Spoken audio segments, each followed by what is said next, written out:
I have to say, though I have my reservations about the concept of having a single day dedicated as a Women's Day, I quite enjoyed being greeted with all the special smiles. So happy Women's Day.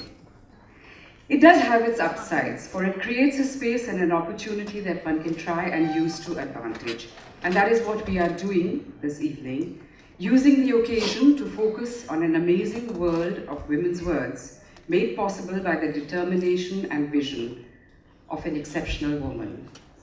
It is our privilege and pleasure to have with us Dr.C.S.Lakshmi, author, historian, and women's studies researcher, known and loved as Ambai. Welcome, Ambai, and thank you for so graciously accepting our invitation to be here.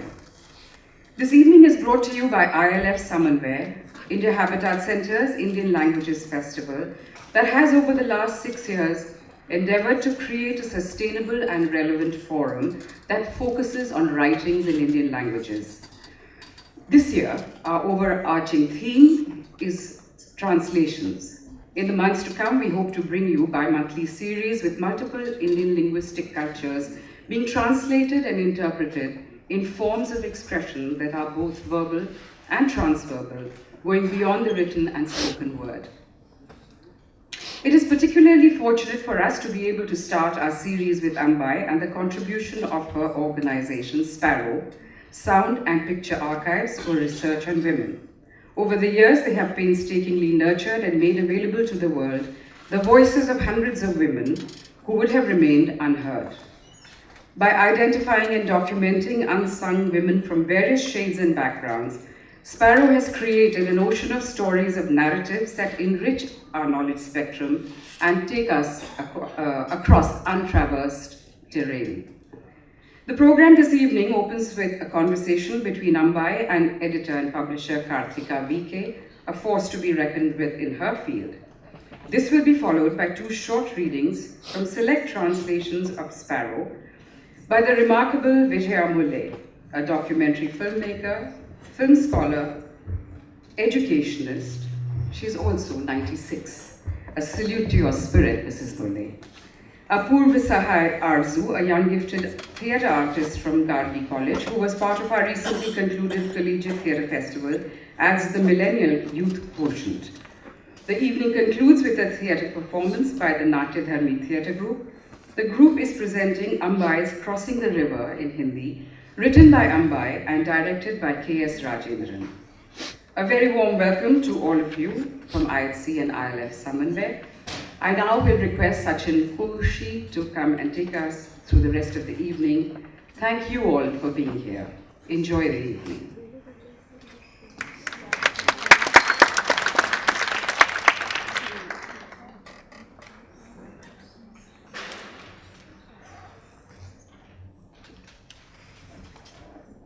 Thank you, ma'am. Warm good evening, friends. Once again, a hearty welcome to our first initiative this year. We're very excited. Let me introduce writer Ambai and Karthika VK briefly before I hand over the mic to Karthika. Ambai, known as C.S.Lakshmi, actually C.S.Lakshmi, known as Ambai, is a creative writer in Tamil and a historian. She has been an independent researcher in women's studies for the last 40 years. Her stories have been translated in 3 volumes entitled A Purple Sea, In a Forest, A Deer and a Fish in a Dwindling Lake. The second volume shared the Hutch Crossword Award for Translated Fiction.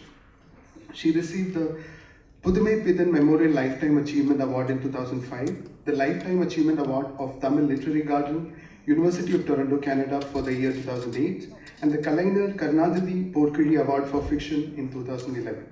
The University of Madras awarded her for excellence in literature in the centenary celebrations of the International Women's Day in March 2011. She is the series editor of 5 volumes of translations of 87 writers from 23 languages of India. And recently, Juggernaut Books brought out her first foray into detective fiction, As the Day Darkens, in the Sudha Gupta Investigate series. She's currently serving as the director of SPARROW, Sound and Picture Archives of Research on Women. She lives in Mumbai with her filmmaker friend Vishnu Mathur, her 21-year-old foster daughter Kintu, and her 2 brothers Krishna and Sonu. The idea of setting up SPARROW took root in 1988. Before that, those who are now the trustees of SPARROW had met several times and discussed the possibilities of setting up a women's archive with a difference. The need for such a specialized archives has emerged from their own work in women's studies. The idea was not to set up a women's archive as just a collection center, but to create an archive which would be more vibrant and more communicative. The Women's Archives was conceived as an organization which would bring people together, an archive which would be an agent of change. The papers were drawn up and the founder trustee Dr.C.S.Lakshmi, Dr. Neera Desai and Dr. Maitri Krishna Raj put their signatures to it, and the rest is history.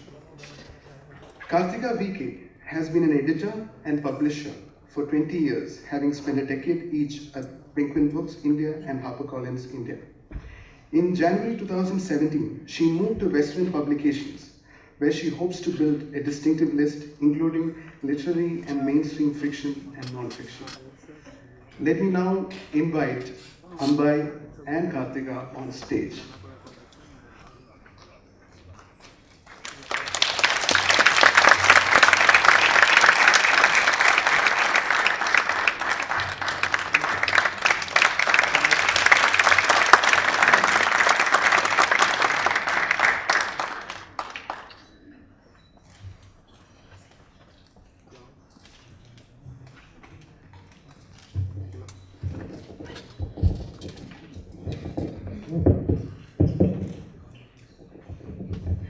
Good evening, everyone. Somebody saw the invite that had gone out for this evening and said to me, that's the most happy and positive I've ever seen you look in a photograph. And I said to them, you know, there are certain kinds of women, when you're around them, they light up things around you. You feel re-energized, you feel warm, you feel positive about the world. And it just feels right that you are who you are for that moment. And I think Ambai is just one of them. A person who, when you're around, you look at all these great things she's done and you're expecting this deathly serious person who will talk deathly serious things, and then all she does is laugh half the time. And you joke about all the things that I would have expected you to be a little bit more serious about. And you are rarely reverent or reverential about anything I can think of. So it's just a joy to be around you. I'd like to know and use this evening to find out for all of us what makes Ambai Ambai. What makes? see, she laughed, right? That's the laugh. But tell us about you. Tell us forget what the world has to say about you. Forget about the introductions and all the nice things and the bad things they say. What does Ambai make of Ambai? What do you think of yourself as a writer? What is your journey when you look back? Thank you. Actually, when people introduce me, I don't like to be around because some of it is even new to me. I realize, oh, did I do that? And that kind of thing. But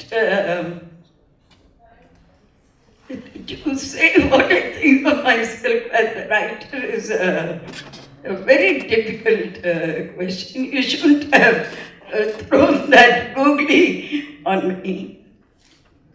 I don't think of myself as a writer all the time, and I don't think that writers are any special persons. I feel that people are talented to do different things, and I write, and it's as simple as that. So I don't think I take this great importance to being a writer. But I can say something about how I became a writer. Really interested, then I can tell you that. Like most middle-class families, when a girl is born, they expect the girl to be beautiful and fair, which I was not. And my mother conceived me during the Second World War. It was 1944. And she already had a son and a daughter. She lived in, my parents were living in Bombay at the time. And it was a very rigid rationing at the time. My mother had to climb up 3 floors to exchange wheat with a Punjabi family living and bring rice. It was very difficult. So at the time she thought that even this third pregnancy was luxury. So she took some spurious medicines to kill the fetus. But this fetus refused to die.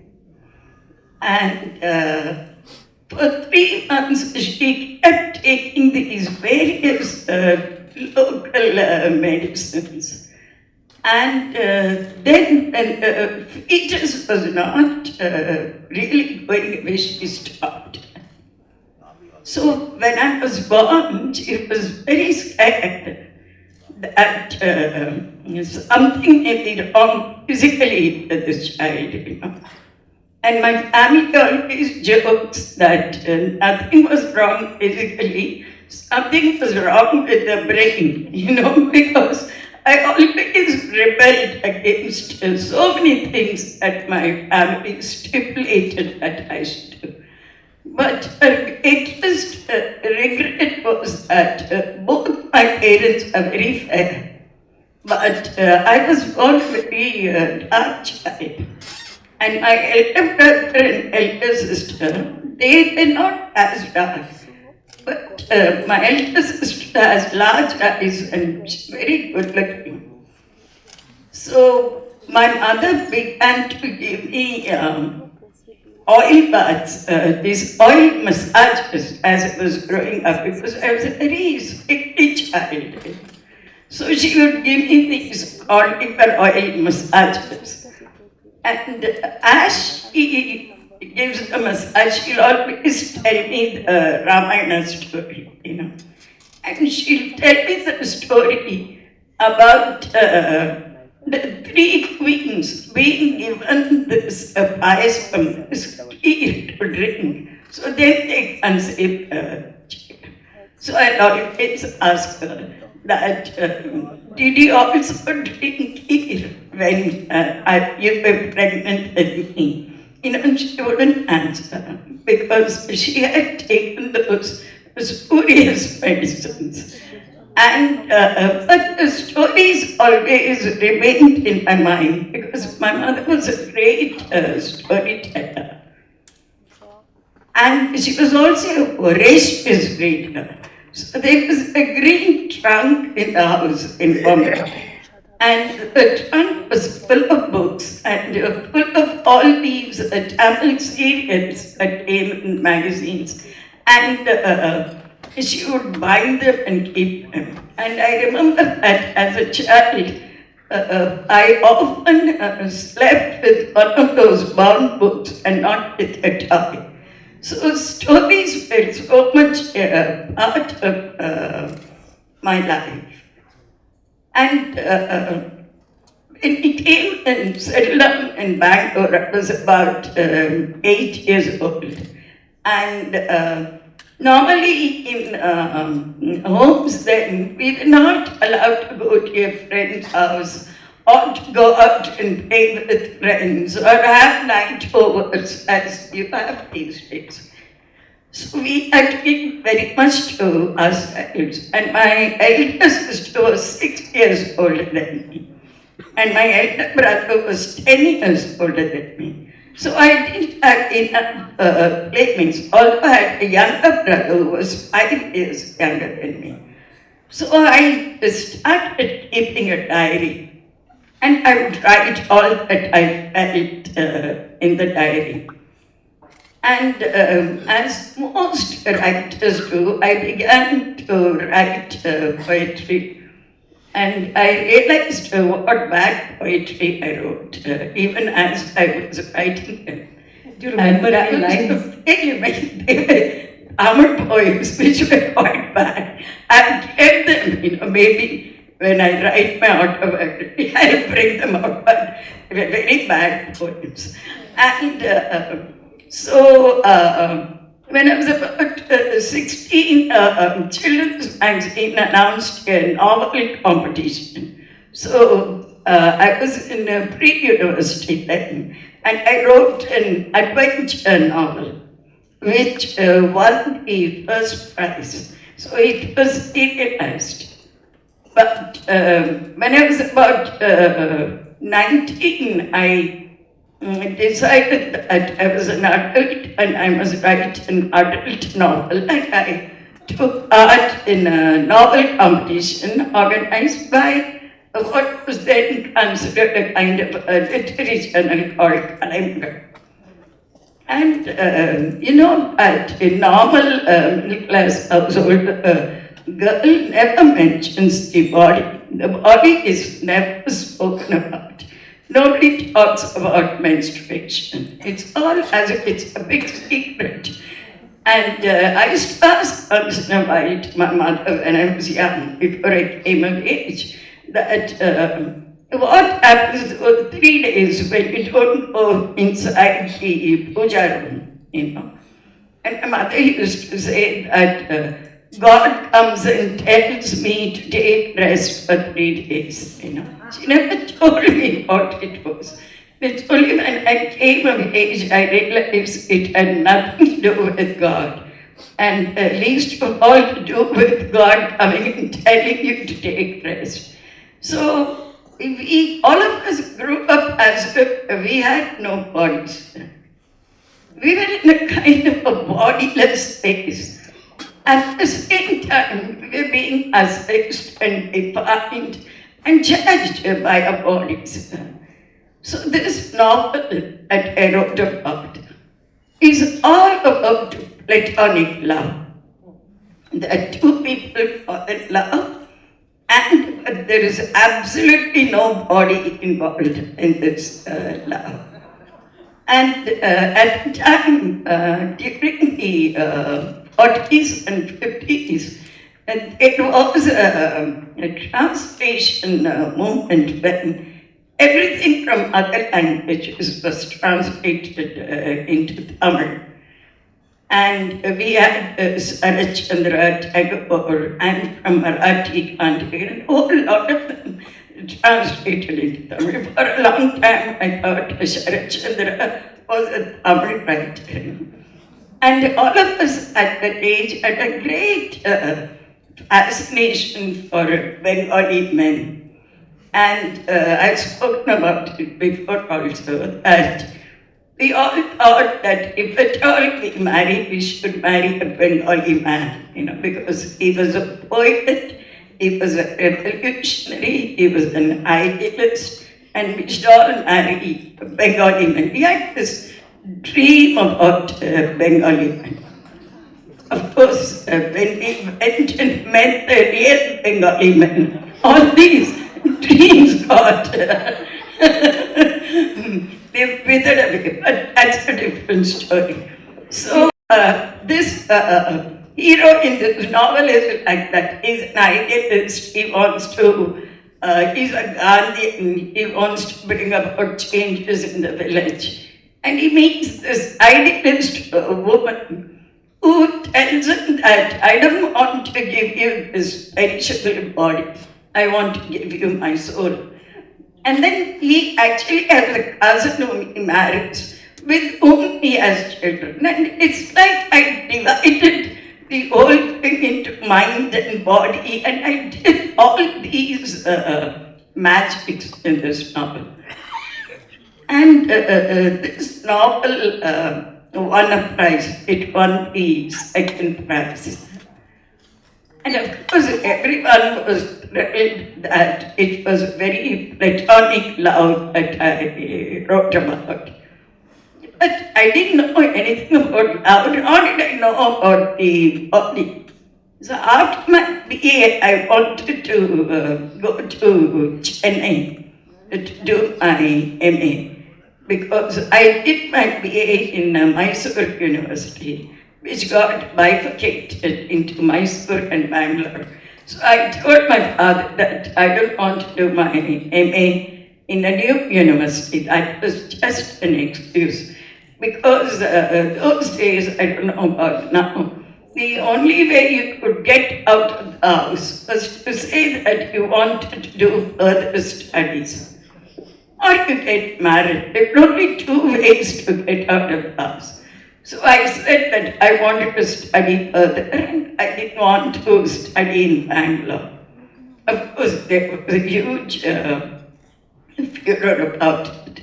And I'll come to my mother's role in it later when I talk about my mother. So then I went to Madras Christian College to do my MA. And for the first time I was studying in a co-ed college. And then after my MA, I wanted to go and be a school teacher. As girls growing up in the 40s and 50s, we were all greatly influenced by Gandhian ideas of going and working in villages. And I wanted to be a school teacher. To the great disappointment of my family. And then I went to this school in a small town and became a school teacher. So since my novel had won the second prize, it was being serialized then. But fortunately, since I wrote in the name of Ambai, nobody in the school knew that it was my novel that was being serialized. And when I reread that novel, it was more than 3 years since I had written it. And I felt so alienated from the novel. I felt that, did I write this? Because all my ideas about human relationships and how a woman must look at herself, her body had changed completely over these years. Because of the kind of people I met, and also because of the kind of reading I was able to do. So I felt as if I had not written this novel. Of course, the editor of the journal said that this is not an ordinary novel, it's a kavya.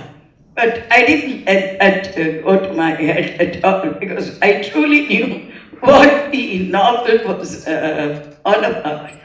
Even now, I think that it's being sold for some 2 rupees or something. That's all you can pay for a platonic love. And that's how I started writing. But your name, Ambai, why did you decide that that was going to be the pen name for you? That's a long story. Oh, we are here to listen. Actually, there was a popular writer in Anand called Devan, and he wrote on many different issues. And once he wrote novella, which was serialized, which was called Parvati in Sangalpam. And it appeared in 1953. I was only 9 years old. And in that novel, there is a woman who is educated, but she's from a small town, and she marries this person in a big city like Chennai. And he constantly ridicules her intellectual capabilities, and he runs her down, and he feels that she's not this intellectually. And at one point he tells her that you have to go back home because I really can't live with a woman who is intellectually inferior. You know. So she goes back home and she becomes a teacher and she starts writing. And she starts writing in the name of Ambai. And Ambai is actually one of Devi's names. It's Parvati. And later, when she becomes famous, she does come to Chennai, and her husband has lost his job, and he doesn't know she's Ambai. And someone tells him that your wife is so famous, you should go and live with her instead of wandering about for a job like this. So he goes to her, and she does take him in. And at some point, he gets a job.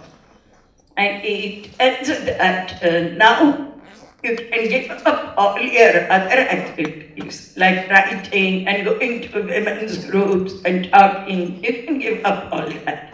We go back to our old life. She doesn't say anything. But that day when he comes back, there is a letter waiting for him, which says that when you say we'll go back to our old life, it brings back terrible images to my mind. And I took a vow that I will take care of you till you get a job. Now that you've got a job, I shall leave because I don't think I want to go back to my old life. So in 1953, that was a very bold kind of story to write. I was only 9 then, but the story affected me a great deal. So when I first started writing, I thought that I must use that name. But I had also come to know about the story in Mahabharata, where three sisters, Amba, Ambalika, and Ambika. And Ambai is Ambai in Tamil. We say Ambai, Ambalikai, Ambikai.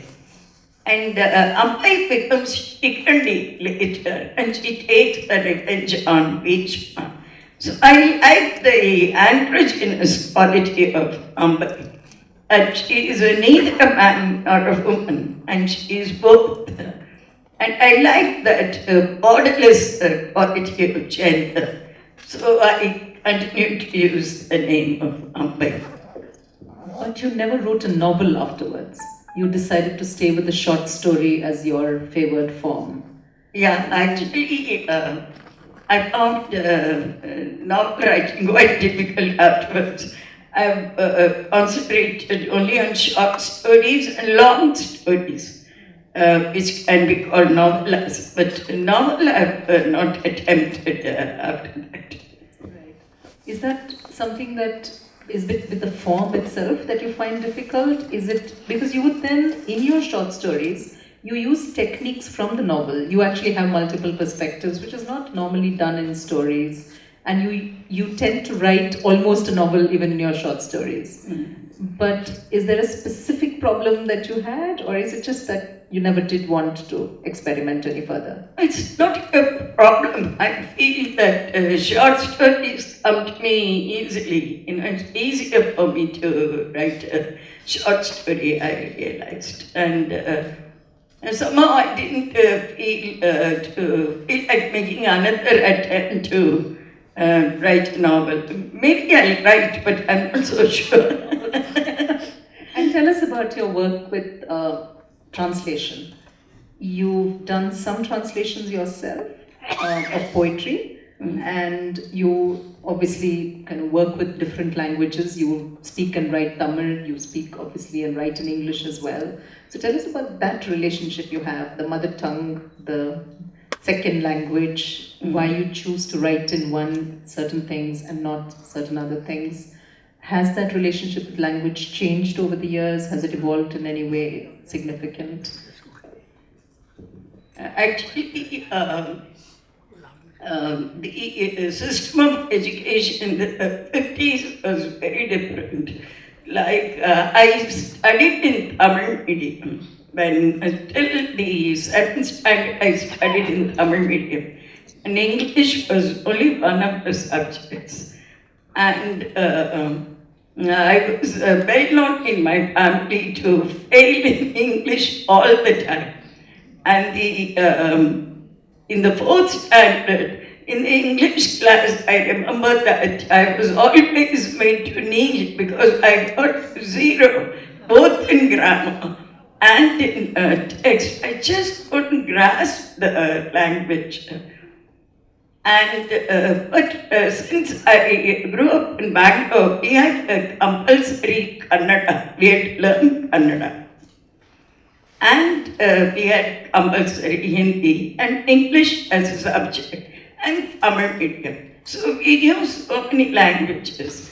And then when you learn music, you learn kritis in Telugu and meaning is told to you. So even though I feel I write in Tamil, it's informed by many other languages, I feel. And later on, because I grew up in Bombay, I had an understanding of Marathi. And later I came to Delhi, so Hindi was language. So I feel that I can feel and understand many other languages.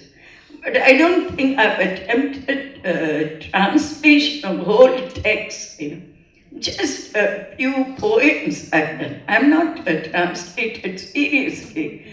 But when my stories were translated into English, I worked with translators. Because not many people would agree with me maybe, but there is a politics to translation when Indian language stories are translated into English. Mostly it is considered that Western readers are going to read these stories. So they would always pick stories which they think represent our culture in specific ways. They would like stories where a girl is being seen for marriage, because that's very typically Indian. Many people ask me, why don't you write about dowry deaths? And in the terms they use, in the language they use also, they translate it in certain ways. And I like to work with the translators, and I always fight about certain ways they are translated. Now, I was a very close friend of A.K. Ramanujan, and when I was in the University of Chicago as a fellow, I worked very closely with Raman. And Raman wanted to translate one of my stories. So I told him, yeah, why don't you translate? And I had used the word Morgan in that. Morgan in Tamil means, when you say it fondly, it means someone who is a toughie, someone who is trying to be tough, So, I had the girl in the story, she calls her husband, he called Morgan. That means you are being a toughie, And Raman translated it as idiot, because, he was thinking of the morgue in Sanskrit. And Raman knows the Sanskrit. So he translated it as idiot. And in another place, I had written Morgathanam Aganagaram Vaganangal, by which I meant violently moving vehicles. But Raman translated it as idiotically moving vehicles. So Raman translated it overnight. So next day he told me, I've done your story. So I told him, I want to read it. He said, you can't have any objection to my translation. So I said, let me read it first. And he had done this. So I told him, Raman, Murgam is not idiotic, it's not Sanskrit. This is Tamil. Murgam doesn't mean idiotic. He said, I don't agree with you. So I ran to the university library I took out the dictionary and I looked for Murgam. And Murgam said violent, And there was a word beneath it called Murgi, which means a very stubborn woman, So I photocopied the page and I brought it. And I told Raman, see, Murgam means violent. And Murgi is a stubborn woman. And that's me. And you can't change my story like that. He had a good laugh. He was a close friend. But he was as stubborn as I was. He refused to change it. And there's subtle ways in which imageries could be changed. Like I'd written about the city of Bombay. And I had written that the city lay like a demon, See, a demon that's lying down is harmless. It doesn't do anything. It's vague. But Raman translated it as the city looked like a demon. I told him that changes the meaning entirely, So he said, for the first time, I'm listening to someone who is objecting to such small things. I told him it's very vague, you can't make such mistakes.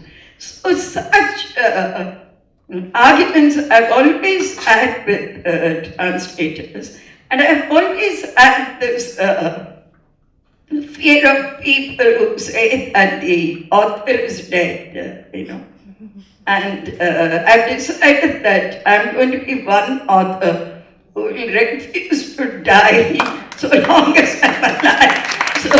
And I'm not going to allow translations which I don't approve of. But I give the same respect to other languages. I translate. Sometimes I translate Hindi poems of my friends or Marathi poems. Then I always sit with them and ask them, have I understood right? Have I got this word right? And similarly, when I translate from other languages, my translation efforts have been very strong, small, not big efforts. I do it basically when we do a writer's workshop or something like that, and we have to translate writers. And sometimes in writer's workshop, I find that it is fun to translate one another, sitting with one another and translating. And we've done such writers' workshops, and we have had a great fun during those workshops. So I feel my translation have not been really big in that sense. But I'm very much for translations being done from Tamil to English. But I would like them to be done in such a way that they don't give us copious footnotes, Like they have to explain idli like steamed pancake, or they have to say muruk is something that's twisted dough and things like that.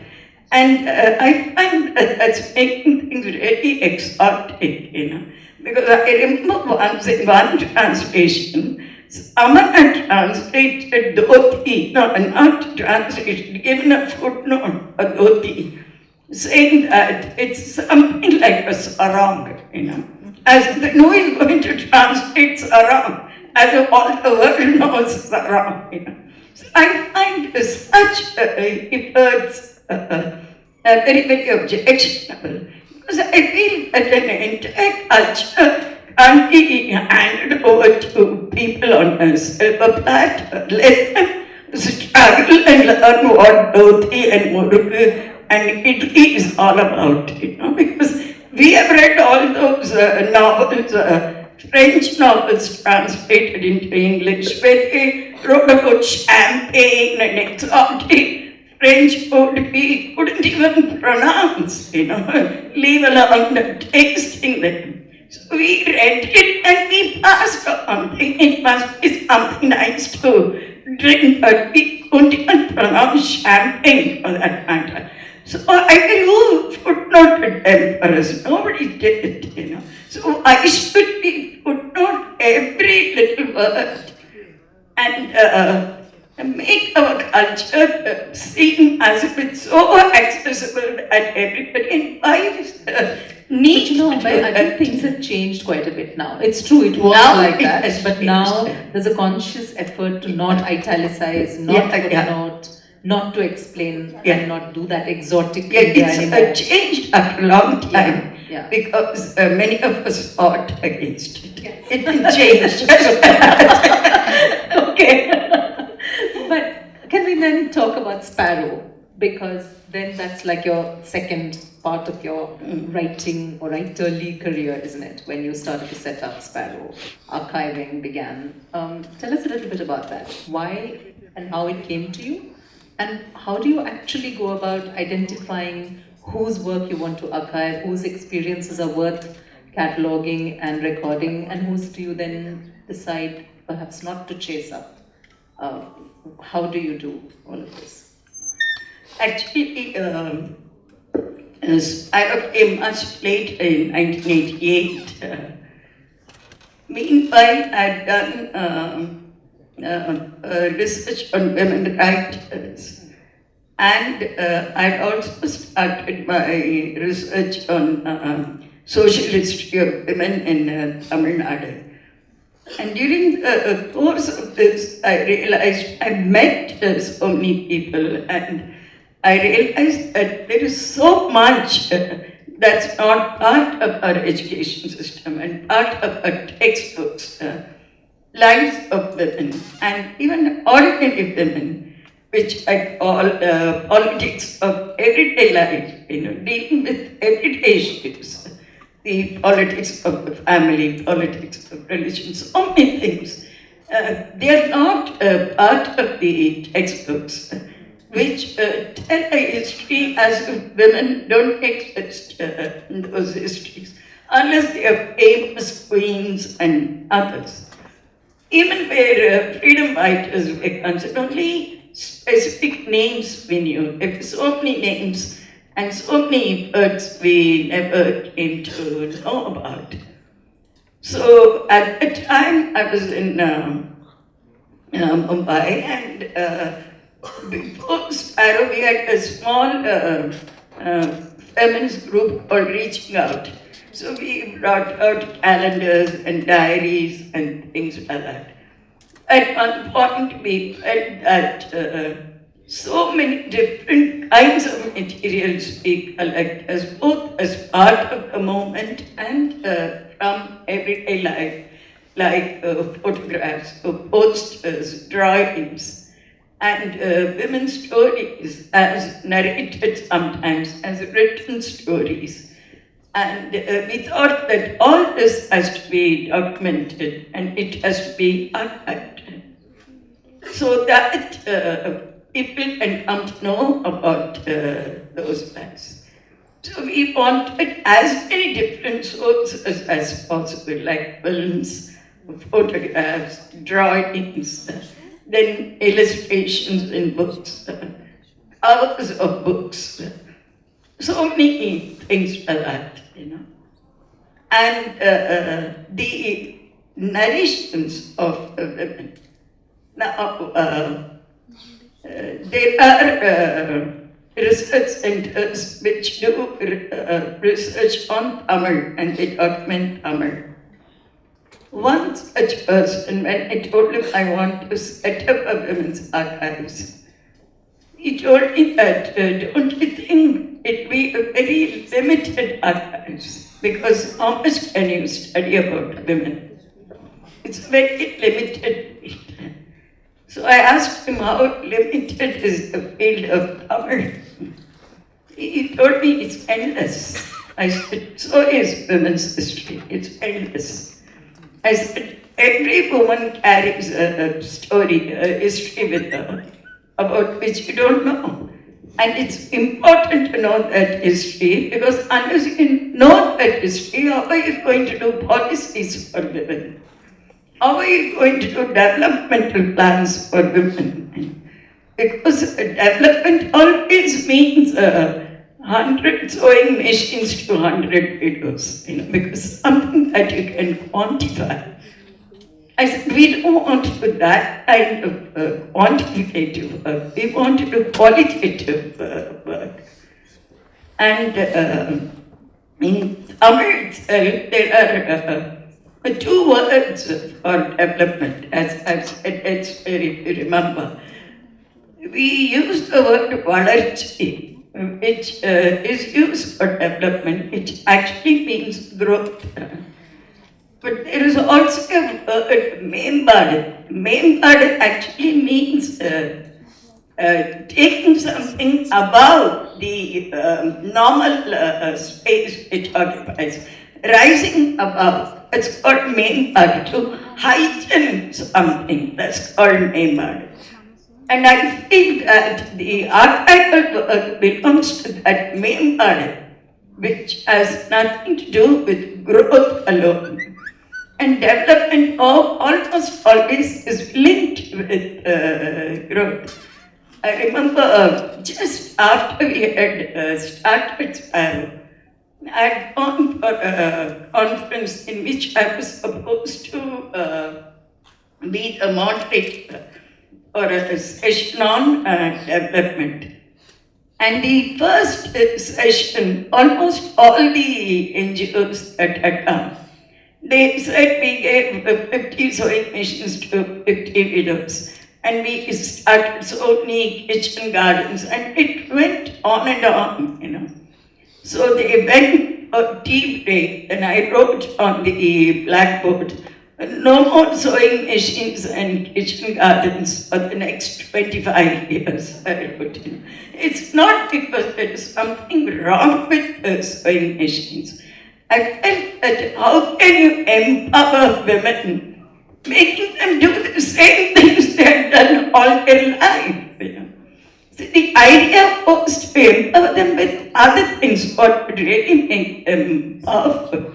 And I feel that nothing can be more empowering than knowledge.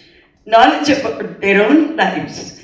And why is it that knowledge about their own lives is important? I'll give a small example.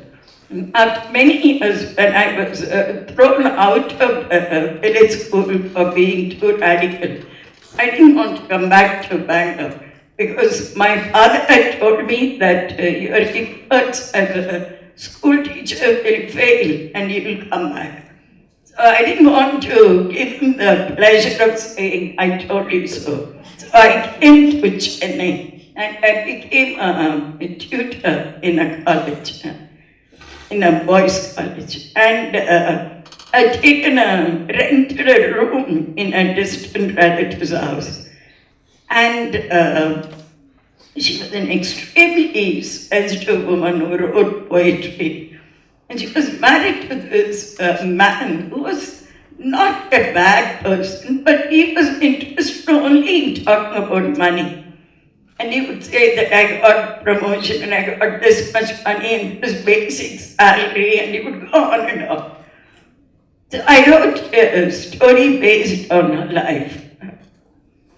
And like everyone knows, the story got rejected and got published later in a literary magazine from Delhi. But when my relative read the story, she asked me, this is a very good story. From where did you get the idea of the story? She told me. I couldn't bring myself to say that it's based on your life. I had narrated so many instances, but even then she couldn't recognize herself in her stories. Likewise, I feel that women go through an entire life without having the knowledge of their own lives. I feel it's very important to provide that knowledge, to be aware of in what context our lives are lived. It's very important, I feel. And it's very important also for being a citizen who can demand your rights for what you have lacked. as for how we choose women for this, we have chosen women from all walks of life.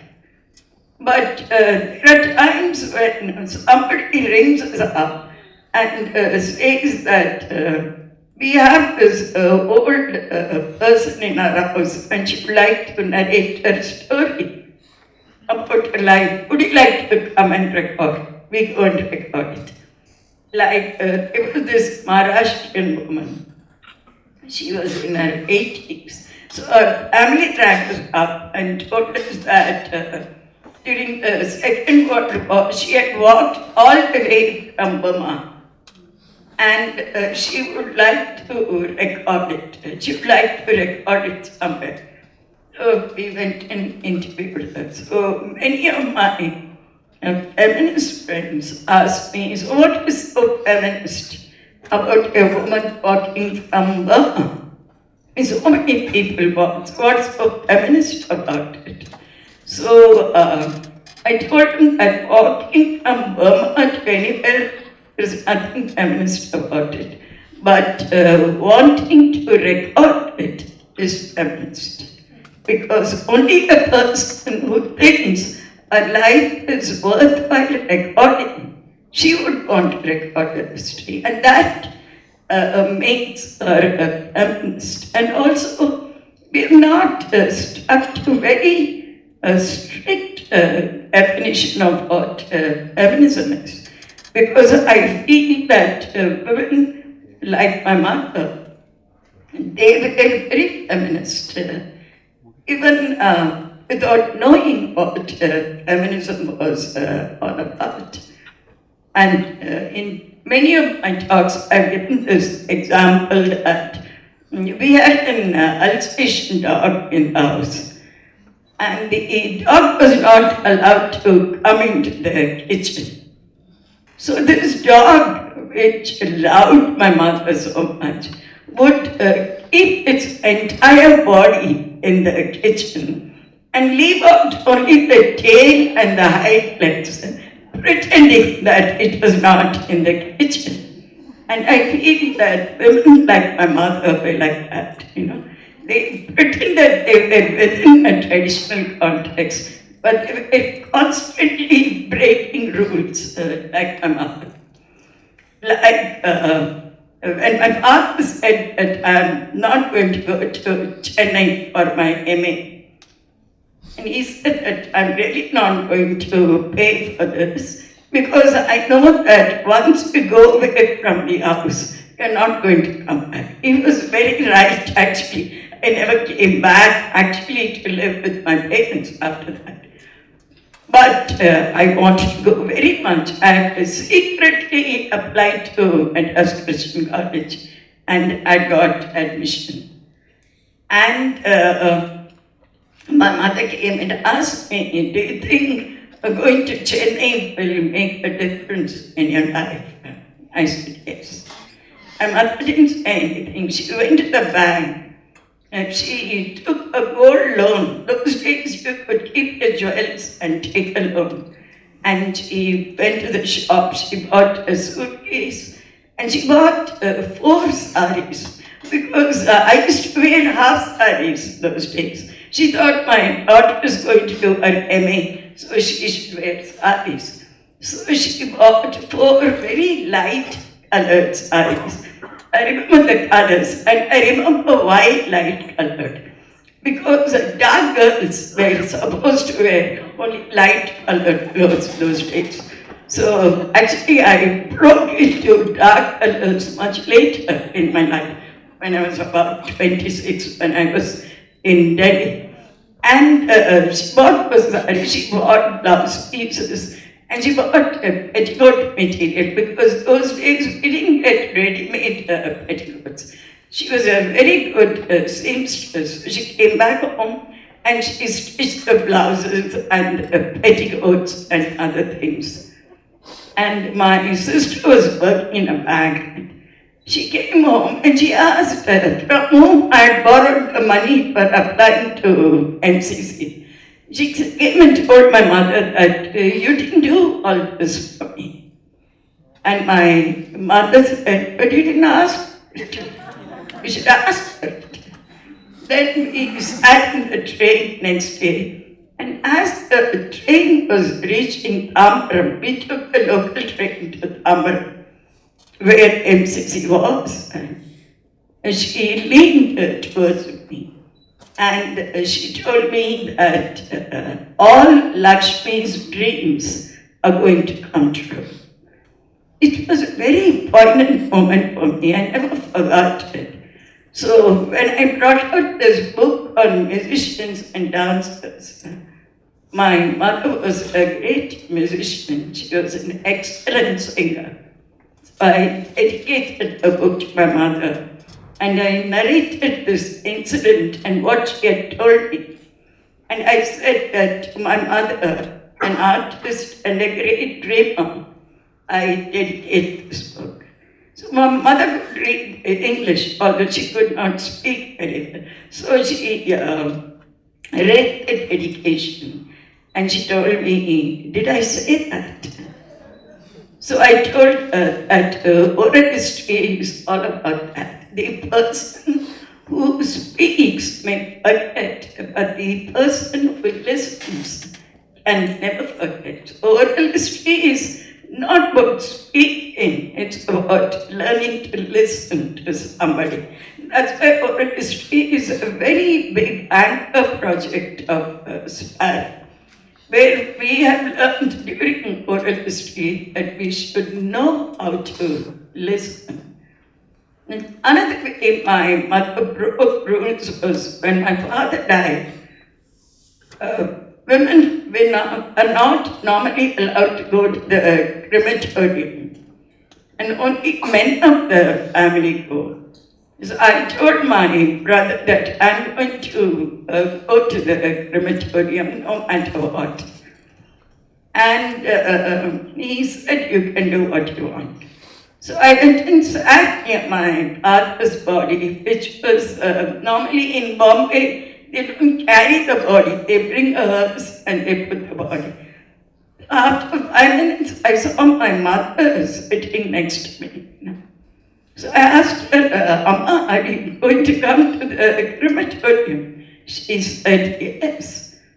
And all the priests got flabbergasted, and they told my mother that the Shastras don't allow women to go to the crematorium. So my mother said in a very soft voice, she said, tell me which Shastra doesn't allow it. You have to quote a Shastra to me. Then I won't go. But actually there are no Shastras saying that. It's just a practice. She said, I have lived for more than 50 years with this man, and I have a right to see his body burn. And she had nursed my father through 3 months of cancer.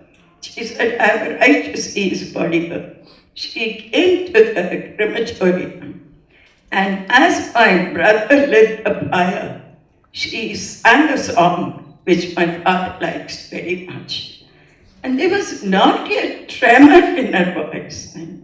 She had broken all the rules.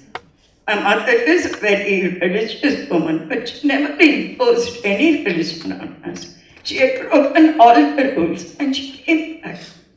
But if I tell my mother about feminism, she may not understand.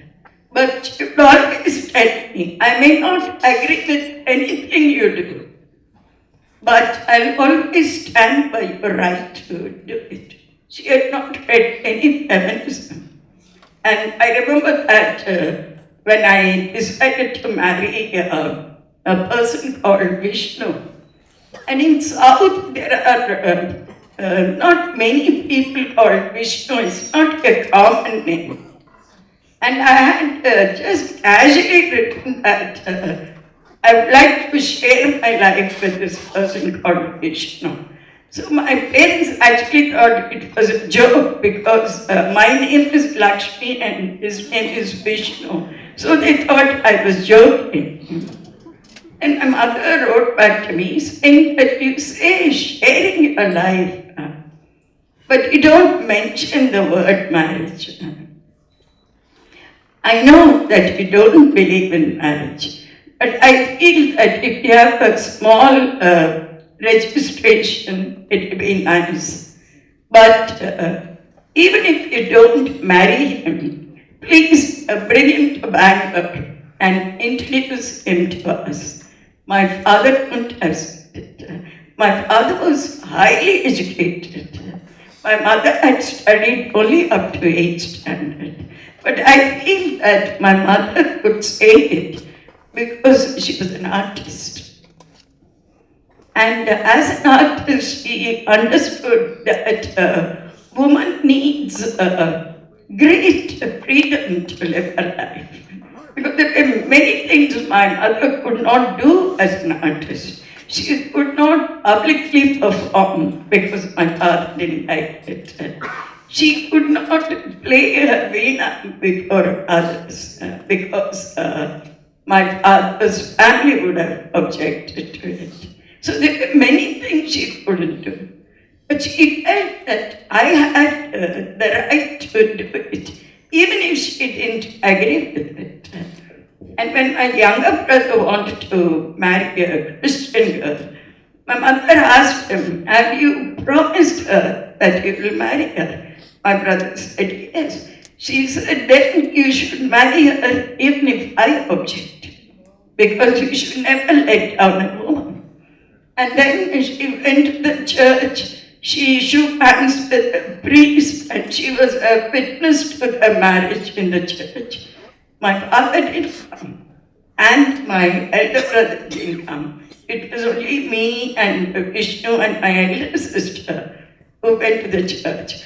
My mother said that I can't allow my son to be alone when he gets married. I have to be with him, whoever he marries. And then she stayed with him for 10 years and brought up his children, who were brought up as Christians. So I feel that she had a tremendous sense of what freedom was, which I think is feminism. So I feel not just my mother, many women of that generation, we feel that they were traditional and they didn't understand what freedom was. I think they understood very well what freedom was, because many of that was denied to them. I hate to break into your speaking, but I think we have to, there's many other things going to happen, so we should probably wind up very soon. We'll wind up. But I wanted to talk about two things before we wind up.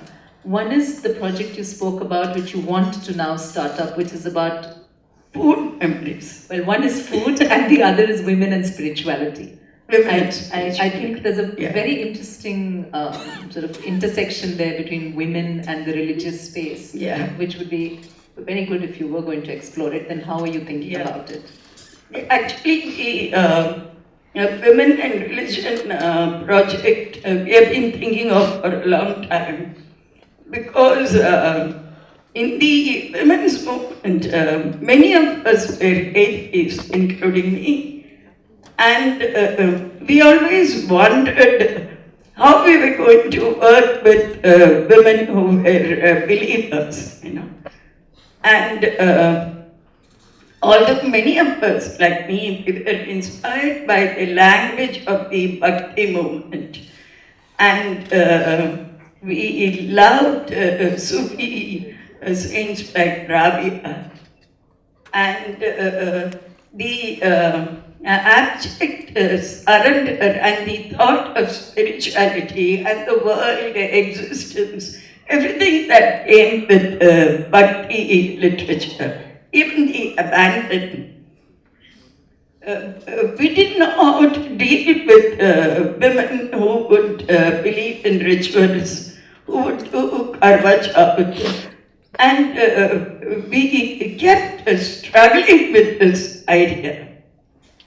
I feel that it's very important to do this project because I feel how a woman wants to attain peace and solace in life. and how she wants to live her life is her own choice. And so long as it's not used as a tool to oppress others, I feel that one should learn to work with everybody, so long as their idea is to improve other people's life. So this gave a lot of dignity because I think Vimala Balasubramanian is the only one who wrote a small book brought out by Asmita on what women think about religion and what they gain by being religious or believers. And I feel it's very important to do a wide range of interviews with many different kinds of women, even ordinary women who walk out on roads in South who read your palm, would always pray to your goddess and then read your. I think that these are very interesting things linked in certain way to faith and beliefs, I think it's very important to explore this area of our lives. And about food. Yes, I think we should close so we can do the readings and so on, but this is going to be your next personal project, right? Yeah. So tell us a little bit about it. One? The food one? Food. Actually, we originally, my ancestors come from Kerala, from Palakkad. And the Palakkad people are obsessed with food. They are conscious of food, but they are obsessed with food. And some of my great-grandfathers and others were cooks, actually, So the food never leaves the mind of the people from Palakkad. So whenever someone attends a marriage and comes back, they will ask, how was the rasam? The rasam is the yardstick. So when my grandfather used to go to a wedding and he would come back, we'd all rush around him and we'll ask him, how was the rasam? We'll ask, And my grandfather would say sometimes, that rasam, it was like horse piss, he would say. So who tasted horse piss? In any case, my grandfather would say it was like horse piss. And one of my cousins, when he got married, this is a famous story, but he doesn't know it's about himself anyway. So during the ceremony, when they invite the groom, they had served vada with, I think, sambar. So in the first night was always done in one room in the Coimbatore house of my grandparents. And all of us kids will sleep outside that room, waiting for things to happen. And my mother, as the eldest in the family, would always sleep outside that room. And my cousin, he asked his wife, the first thing he asked his wife in the first night was, in your house, with vada, don't they serve chutney? And she was shocked. And she came out and told my mother, this is the first thing he asked me. In the first night, I was very shocked. My mother said, don't worry, this family is obsessed with food. So he talk about food all the time. And so these are the memories of food which I would like to put together in a book. And everything is measured by the food that the Palakkad people will serve. And the Palakkad people are supposed to be very generous with food. And they say that people from Tanjore will never serve you food. When you go there at the coffee time, they tell you that you must have already drunk coffee. And so the Palakkad people will never marry into Tanjore families. Because they said that they don't even serve food. And the Tanjoreans say the same thing about Palakkad. They say the Palakkad people do black magic. And people sometimes come and tell me, can you find a girl for my son or something like that, and they would add, please, that girl must not be from Palakkad, because Palakkad people do black magic. I don't even know black magic, so these kind of stories I want to put together. Right. I mean, I wish we didn't have to stop, but I think there's so much more to come that I have to hand it over to somebody. Yeah, it's so Yes, particular. Sachin is going to. Yeah, I know, Vijay. Yeah. And we haven't even got to half the I stories know. in your life. But it's been such a pleasure. My pleasure. And now we're going to hear readings from your work and Yeah, so on. yeah, There's a yes. play. So thank you very much. We just figured there would be no time for questions, which is why there is no time for it left over. But hopefully you'll get to talk to her afterwards. Thank you very much.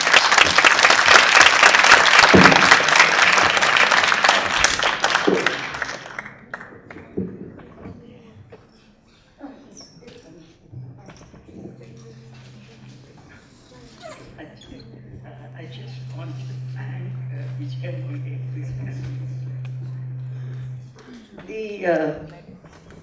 The Marathi poems are going to be read by someone I highly respect, Vijaya Mulay. And thank you so much, ma'am, for coming and reading these poems. I appreciate it a great deal that you're going to read the Marathi original. Thank you so much.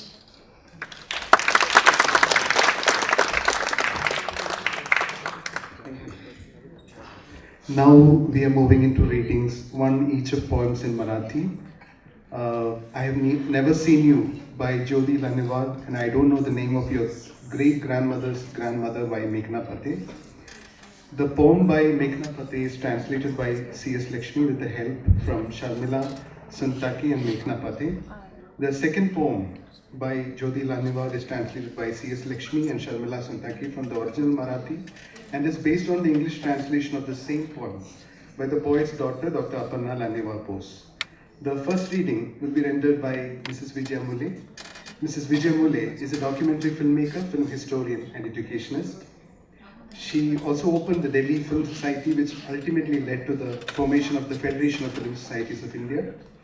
Her pioneering work in the field of education technology is widely considered pathbreaking, and she is fondly remembered for this animation film Ek Anek Aur Ekta, which won the National Film Award for Best Educational Film.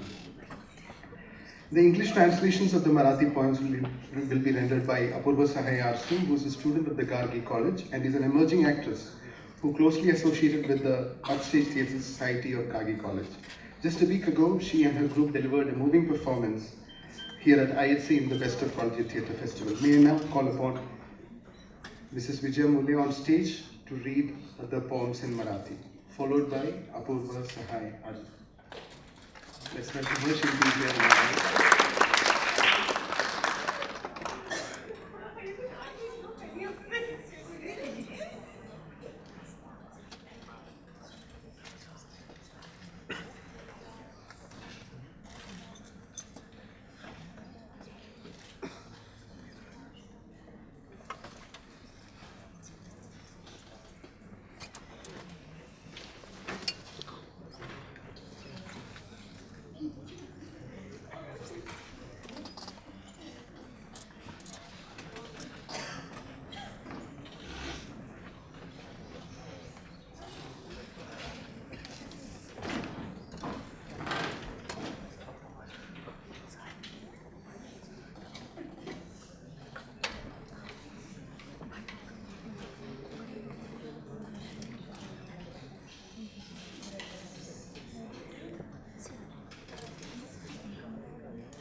of 96. It's a little difficult to manage the stairs. The first poem is by Vijaya Mulay, and it is about not knowing the names of women in her family. You know at the most your mother's name, maybe grandmother's name, but beyond that, you don't remember. Or you are those are forgotten women. Whereas the men, you know the grandfather, great-grandfather, because they come down in the line. So this first poem is by Vijaya Mulay, and it says, माझ्या खापरपणजीच्या आजीचे नाव सुद्धा मला माहीत नाही. परकराचे ओझे बांधून गाणी गात ज्याच्या पारंबीला लोंबकळून ती झुलली तो वट सुद्धा मला माहीत नाही. ज्या दगडावर धुतले तिने ऋतुस्नात गोळे, ज्या नदीचे पाणी झाले लाल जांभळे काळे तो दगड ती नदी सुद्धा मला माहीत नाही. जेव्हा पहिल्यांदा कणली ती संभोगाच्या कभिन्न रात्री, तो स्वर सुखाचा की सूर दुःखाचा होता ते सुद्धा मला ज्ञात नाही. जन्म देताना तिनं फोडलेला हंबरडा मी ऐकलेला नाही. तिला वारंवार फुटलेला पाना सुद्धा मी चाकलेला नाही. तिने शेंदलेल्या गागरीही मी वाहिलेल्या नाहीत.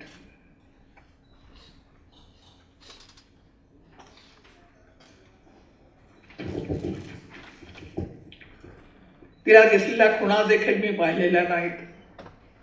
कसा गेला त्याचा जीव जाताना, कसा अडकला ठाऊक नाही. कोण रडले तिच्यासाठी, कोण कुडले उरलेल्या मधले माहीत नाही. कोणी वेचली तिची विरासत, कोणी उष्टावून फेकून दिली याद नाही. कोणी कुठले वसे घेतले, कोण उठले, कोण मातले ज्ञात नाही. मात्र तिच्या तपशिलांची राखवट उधळणारा वारा अजूनही वाहतो. भला मोठा श्वास होऊन माझ्या छातीत अटकतो.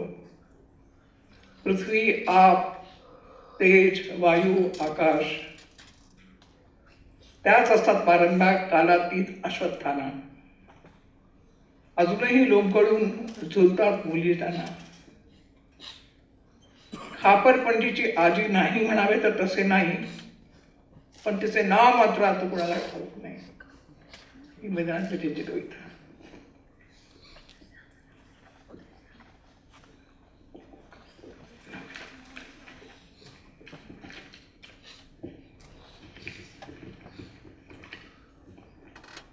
The second poem is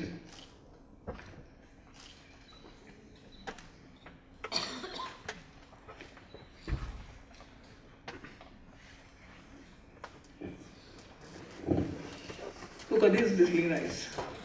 I never seen you. तू कधीच दिसली नाहीत नव्या कोऱ्या जरी काठी इरकली लुगड्यात. पुतळ्याची माळ गळ्यात, गोट फाटल्या हातात. रबराच्या वाहनाही पाहिल्याने तुझ्या पायात. रखरखत्या उन्हात पावलं भाजीत, पोटची माया बाबीला टांगून. रस्ता दुरुस्तीच्या कामावर डांबराचे पिपे वाहताना तू दिसलीस मला.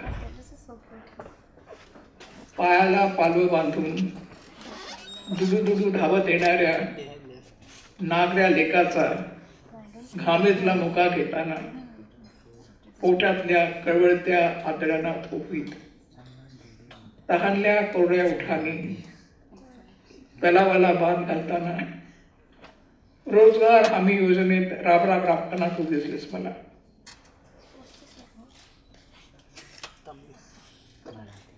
डोळ्यात आसमानच्या पावसाळा, जन्मभर जातो उन्हाळा. डोईवरचा सूर्य खाली उतरताना. कापूस वेचून ओटीत ठेवत पाठीमागून पाच चालताना, चिल्या पिल्लांचे भविष्य करीताना तू दिसलीस मला. गर्दीच्या वाटेवरून पाठी तोलताना, लक्तरला पदर अंगभर पेटून अब्रू झाकताना, कुणी केली वाकडी नजर तर भर चौकात पायत्राण हाती घेताना तू दिसलीस मला. चार पिढींच्या स्वप्नासाठी भव्य इमारतीच्या चैलीवर गर्भार पाबलं ठेवून सांभाळून ठेवताना, सिमेंट रितीचा मलबा डोईवर भरभरून वाहताना तू दिसलीस मला.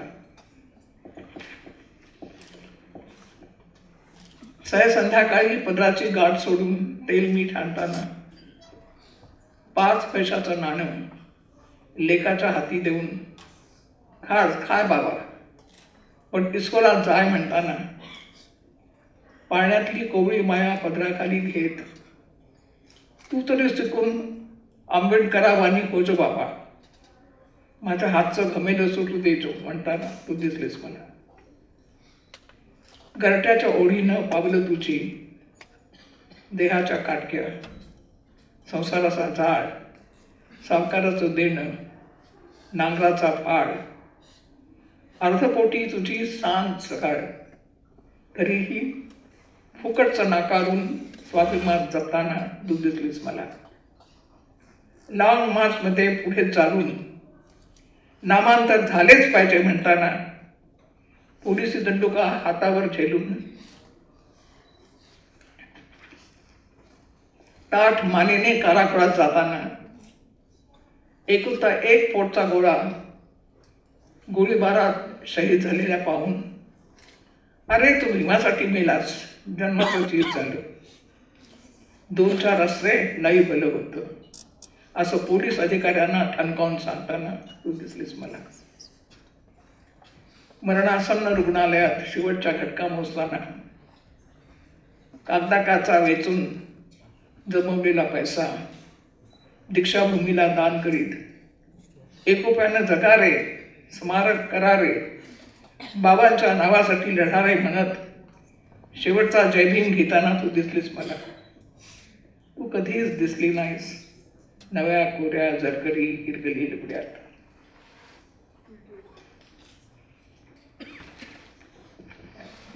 ये तो कविताएं हैं, पता नहीं आपको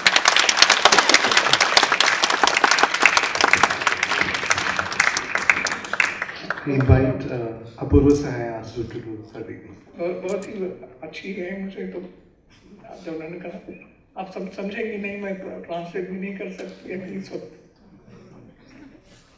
पर सोचा कि 8 मार्च का जो औरतों का दिन है, उसके लिए बहुत कहना चाहिए, इसी से कुछ प्रेरणा मिले तो अच्छी है. Thank you.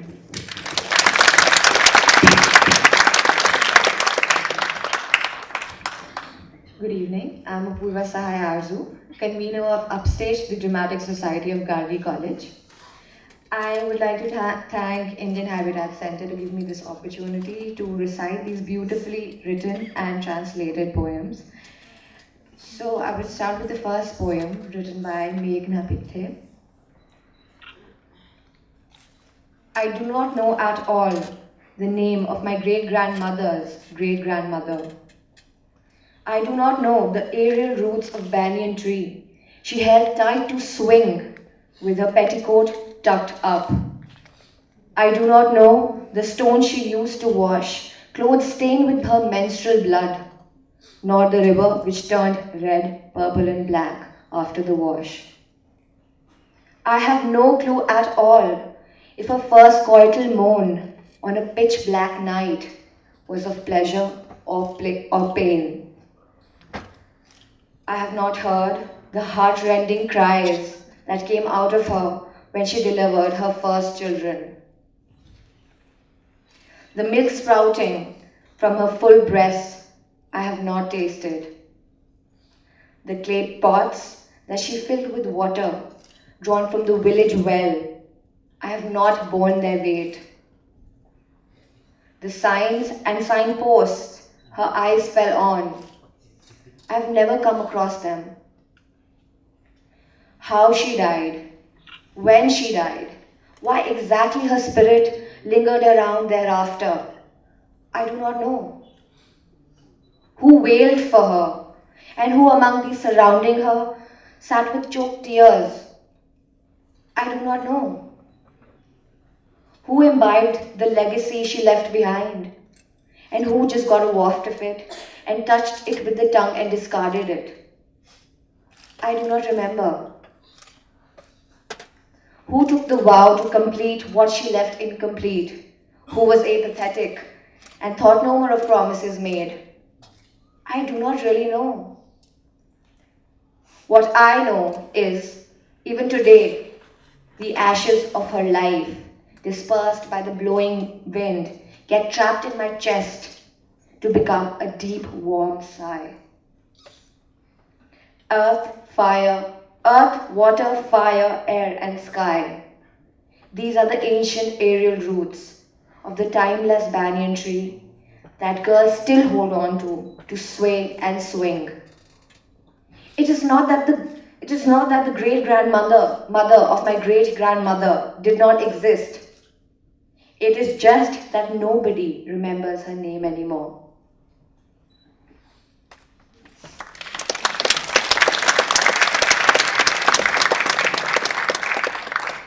So the second poem is I Have Never Seen You by Jyoti Langevar.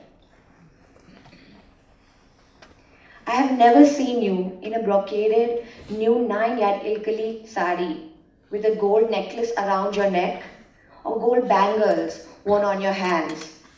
Not even rubber sandals on your feet. Burning your soles in the scorching heat, bundling the tender one of your womb and hanging the bundle on the acacia tree. Working with the road construction workers carrying barrels of tar. I have seen you. Your feet bound in rags, planting a sweaty kiss on the naked child, coming tottering towards you, bearing the hunger knotting your entrails and lips parched for water, working to build a dam on the lake, on daily wages, slaving hard. I have seen you. Deluge of tears in your eyes, eternal summer heat in your life.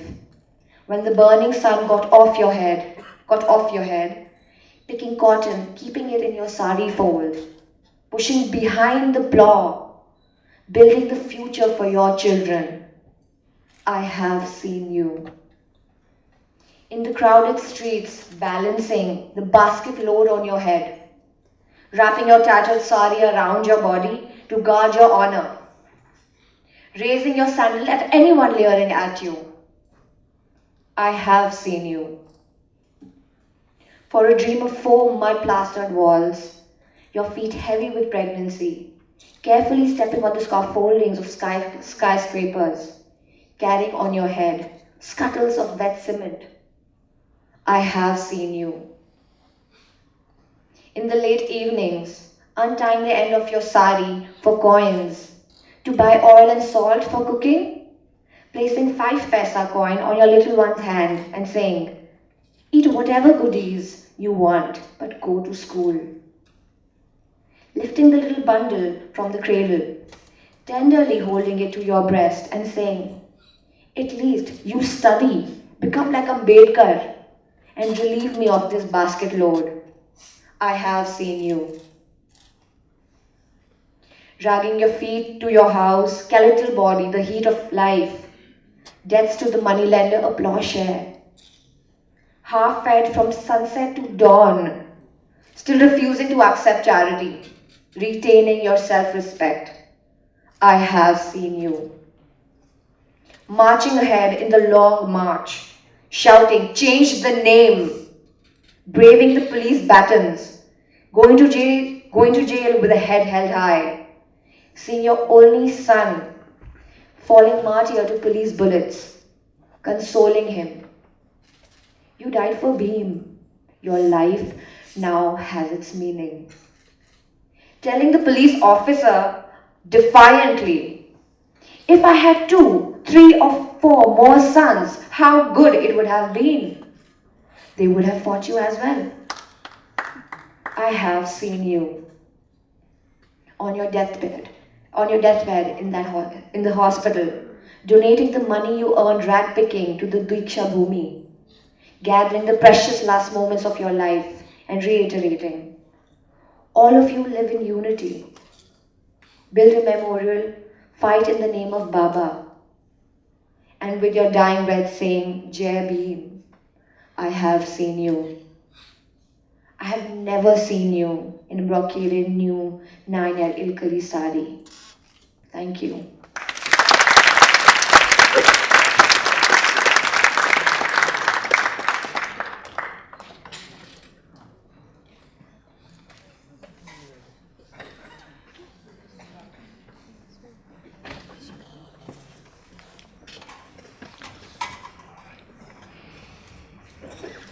Thank you very much.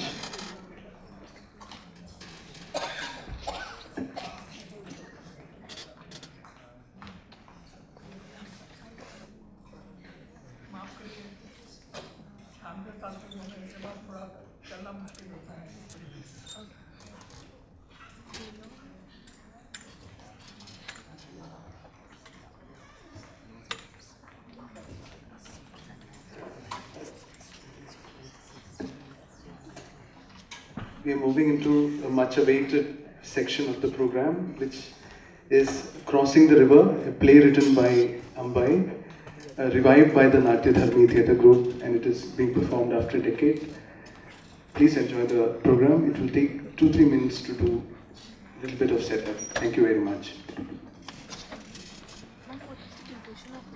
The play is directed by K.S. Rajendran. He is a well-known dramatist, director of plays in various Indian languages. He teaches dramatic literature at the National School of Drama. Thank you.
चंद्र किरणों को पालना झुलाती बहती धीरे धीरे। एक स्वच्छ नदी दिखती जिसकी रेतीली भूमि, एक उन्मुक्त नदी, एक नदी कुछ छिपाती कुछ दिखाती, छिपाती पतवारों के आघात और शवों पर अर्पित खून, छिपाती प्रचंड आक्रोश जो फूटता है तो तबाह कर देता है। पेड़ पौधे, घर द्वार और अनगिनत जीवन। एक नदी जो छिपाती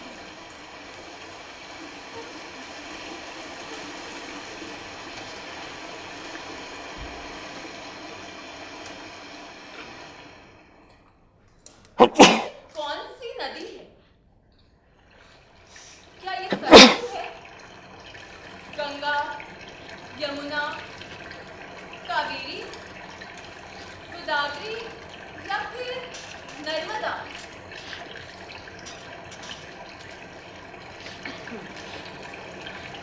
क्या फर्क पड़ता है ये कौन सी नदी है? ये नदी है किनारे जिसके दोनों ओर, ये नदी है जिसका दूसरा किनारा उस पार। ये नदी लंबी सर्पीली राह दिखाती दूर, बहुत दूर, पर्वत शिखर, सघन वन, कल कल निर्झर।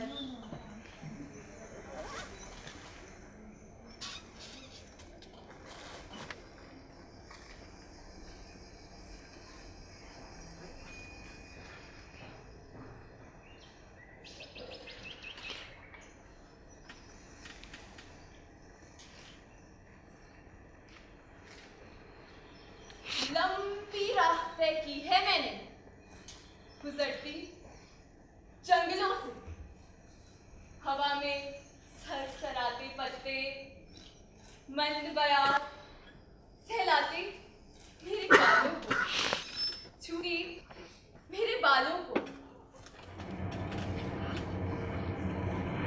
तेज गति से हवा से टकराती, बाहें फैलाए, आंखें आकाश पर टिकाए, मैं आई थी हस्ती, हस्ती मुझे धुन में खोई। और फिर मैं आई नष्ट होकर।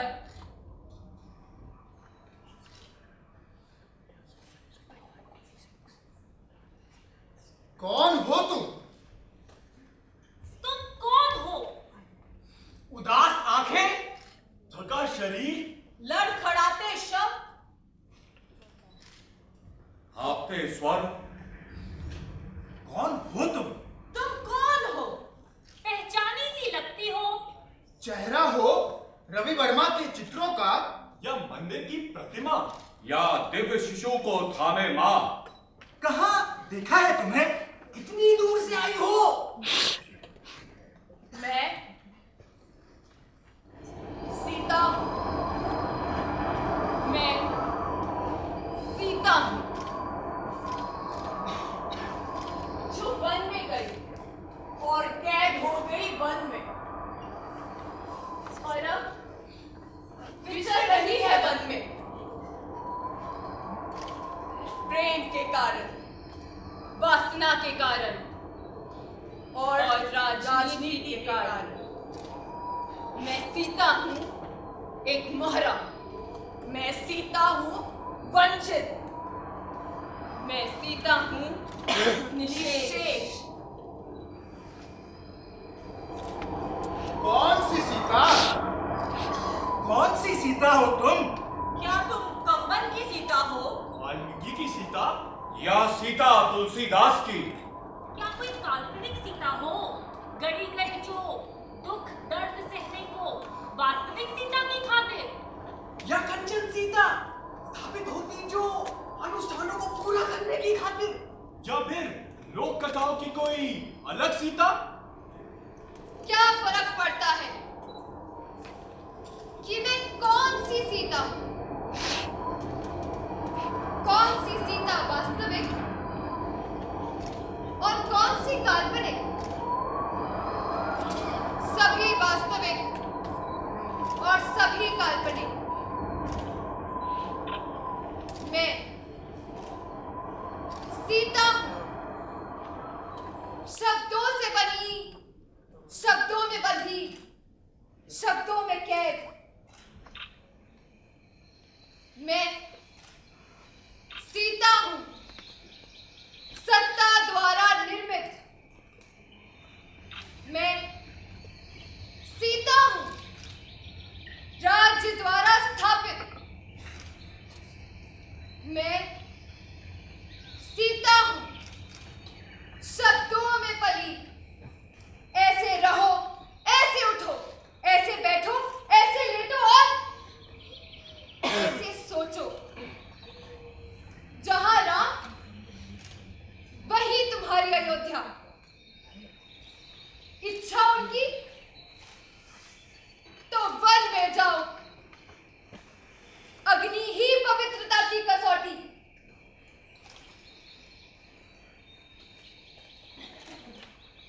तुम सीता हो जो जनती पुत्रों को। मैं एक शोषित सीता हूं। मैं सीता की जाति हूं, कई रूपों वाली सीता, जीती हुई हर काल में, हर देश में। मैं कोई और सीता हूं, एक अन्य सीता, कई रूपों वाली सीता।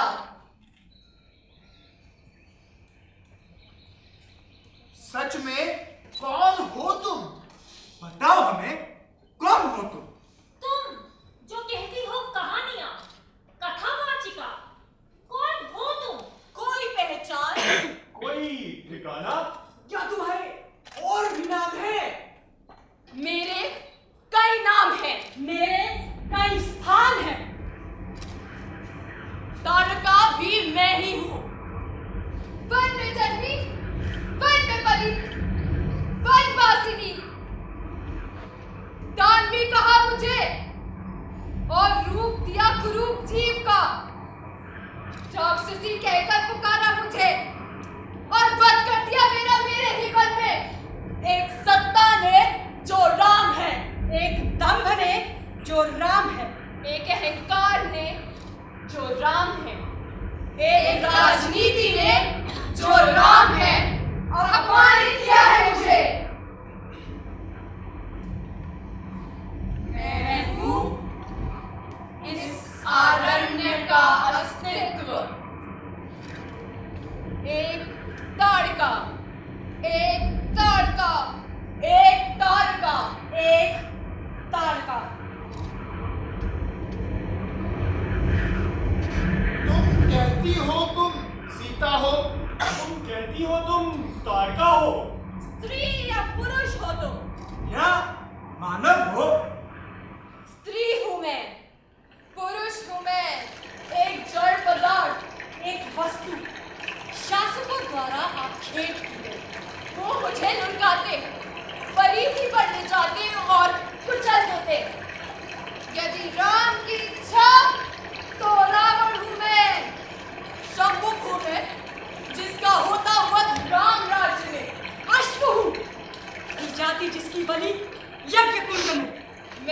हूं मैं, बिंदता जो राम के बाणों से।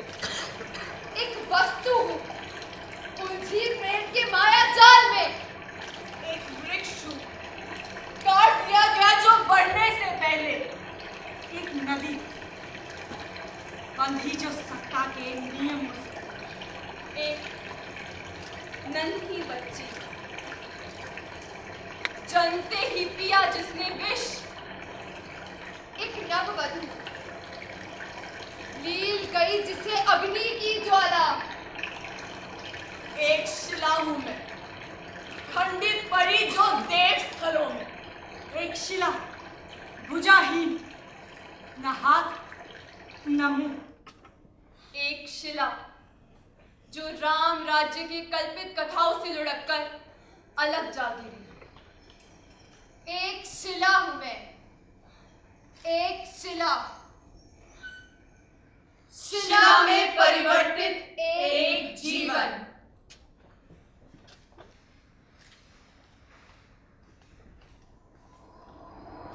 मैं आग हूं, आप सब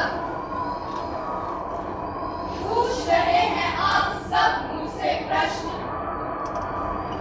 उन प्रश्नों की काया हूं मैं। थकी हुई हो तुम। क्या ताकत है बाकी करने को नदी पार? कर सकोगी नदी पार। कर सकोगी नदी पार। अब भी है शक्ति शेष। करूंगी मैं नदी पार, करूंगी मैं नदी पार। देखने एक नया संसार, देने एक नया रूप, रचने एक नया राज्य।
This is the first time that she has seen, she's seeing it on stage. May I now invite the director of the play to introduce the cast.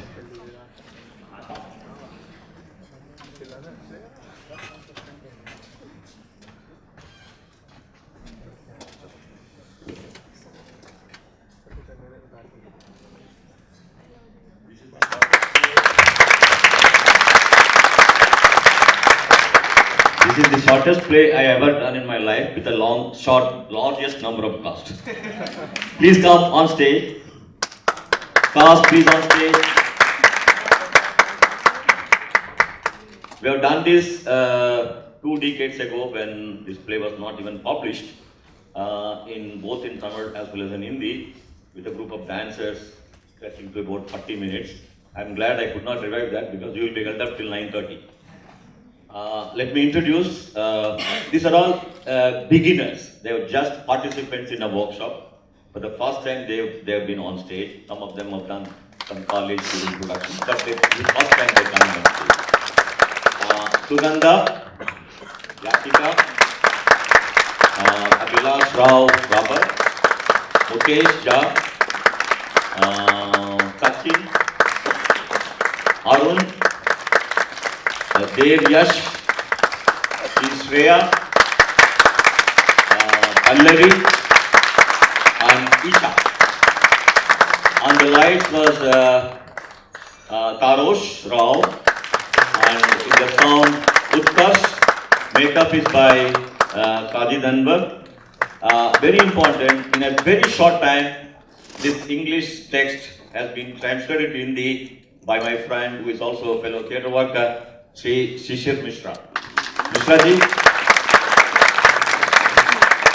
And of course, the author is Dr. Ambai.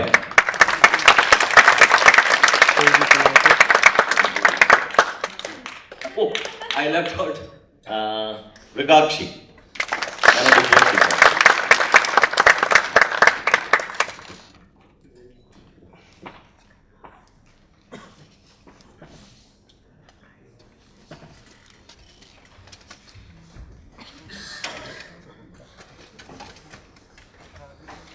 Dear friends, we take this opportunity to thank Ambai for accepting our invite to be here and leading an insightful evening with Karthika VK, underlining the issues that matter to all of us.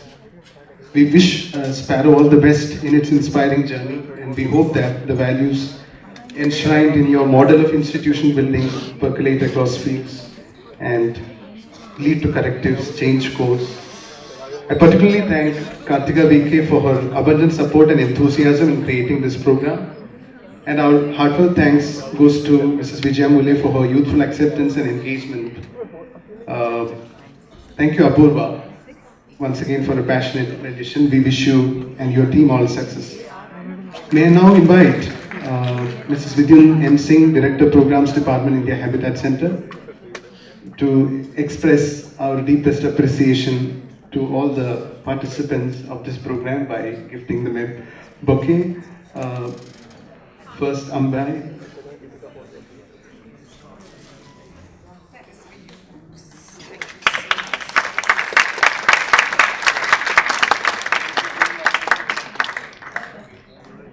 May I call upon K.S. Rajendran sir, the director of the play.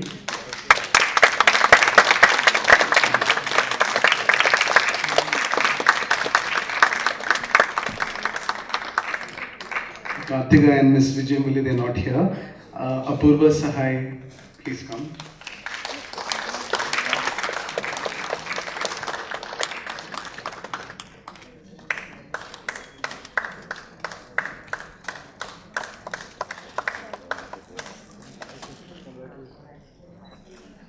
Once again, thank you very much. Thank you all very much for taking time out for this beautiful program.